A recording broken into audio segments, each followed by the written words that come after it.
Assalamualaikum, nama saya Christina Basla binti Risayus. Nama saya Tiwan Shen. Nama saya Nak Alifah. Jadi hari ini kami akan membentangkan slide presentation berkumpulan kami dengan tajuk konsep etika dan peradaban. Baiklah, kami akan mula sekarang. Kami akan bentangkan tentang pengenalan. Etika dan peradaban adalah dua perkara yang sangat penting dalam kehidupan manusia. Maksud etika adalah nilai-nilai dan prinsip-prinsip moral yang membantu seorang untuk membuat keputusan yang betul antara baik dan buruk. Sebagai contohnya, kejujuran, tanggungjawab, hormat menghormati dan tolong-menolong. Maksud peradaban adalah tahap kemajuan masyarakat dari segi akhlak, budaya, ilmu pengetahuan dan cara hidup yang sopan. Contohnya, mempunyai nilai-nilai murni dan menghormati antara satu sama lain. Seterusnya saya akan bentangkan tentang objektif dan skop kajian. Ada tiga. Yang pertama ialah etika dan peradaban timur. Objektif kajian ialah yang pertama, mengenal pasti nilai dan prinsip etika yang boleh diamalkan dalam tamadun timur seperti China, India dan dunia Islam. Yang kedua, mengenal pasti kepentingan keharmonian sosial, kesederhanaan dan tanggungjawab dalam masyarakat timur. Skop kajian ialah yang pertama, tamadun Cina, Konfusianisme iaitu nilai hormat, tata susila dan keseimbangan. Yang kedua, tamadun India, Hindu dan Buddha, konsep karma dan dharma. Yang ketiga ialah tamadun Islam berpaksikan kepada Al-Quran dan Sunnah, keadilan dan nilai amanah. Yang kedua ialah etika dan peradaban Barat dan Eropah. Objektif kajian ialah yang pertama, mengkaji asas pemikiran etika dalam falsafah Yunani, Rom dan Eropah moden. Yang kedua, menjelaskan perkembangan etika Barat daripada zaman klasik hingga zaman moden. Skop kajian ialah yang pertama, falsafah Yunani, Socrates, Plato, Aristotle, konsep kebaikan, keadilan dan kebijaksanaan.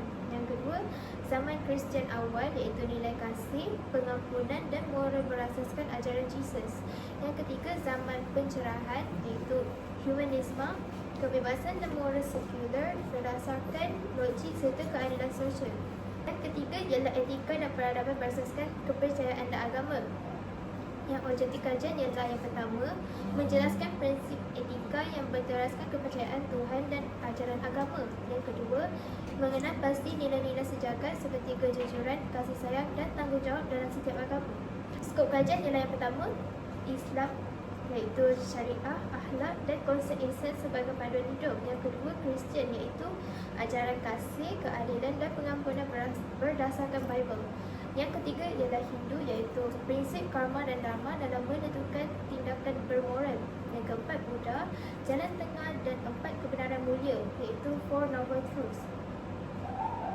Isu-isu utama. Pada masa kini, kita dapat melihat banyak masalah sosial yang berpunca daripada kurangnya penghayatan nilai etika dan peradaban. Sebagai contohnya, remaja terlibat dalam masalah disiplin di sekolah, peningkatan kes buli, bonding sekolah dan sebagainya. Selain itu, ada juga masalah seperti rasuah, ketidakjujuran dalam pekerjaan dan sikap pentingkan diri sendiri dalam kalangan masyarakat. Di samping itu, pengaruh globalisasi menjadikan masyarakat lebih terdedah kepada budaya luar yang tidak sesuai dengan nilai tempatan. Selain masalah moral dan sosial yang telah disebutkan, terdapat juga beberapa isu lain yang berkaitan dengan konsep etika dan peradaban di Malaysia. Kesimpulannya, pengaruh media sosial terhadap nilai etika. Seterusnya, analisis refleksi. Menyedari kepentingan etika dan peradaban dalam membentuk kepribadian dan keharmonian masyarakat. Contohnya, etika dan peradaban membantu manusia membezakan antara baik dan buruk serta membentuk individu yang berakhlak. Yang kedua, nilai etika seperti kejujuran, tanggungjawab dan hormat diamalkan dalam semua tamadun dan agama. Contohnya, walaupun setiap tamadun dan agama berbeza, semuanya menekankan nilai sejagat yang sama seperti kejujuran, kasih sayang dan tanggungjawab. Yang ketiga, kemerosotan moral berpunca daripada pengaruh media sosial dan sikap pentekan diri. Contohnya, ramai individu kini terpengaruh dengan budaya negatif di media sosial seperti sikap kasar, penipuan dan ketidakhormatan.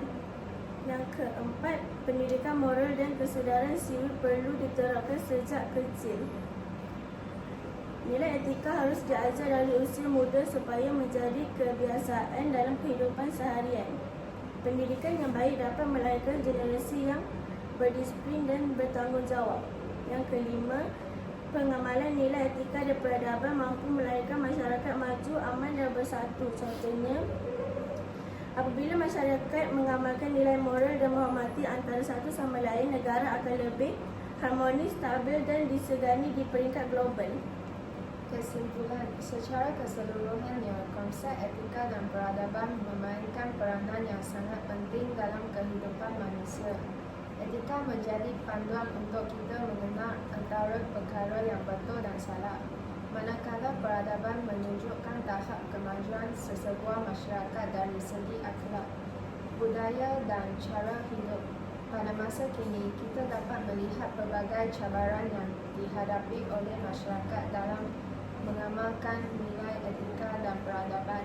Selain itu, pendidikan memainkan peranan besar dalam membentuk masyarakat yang beretika dan beradab.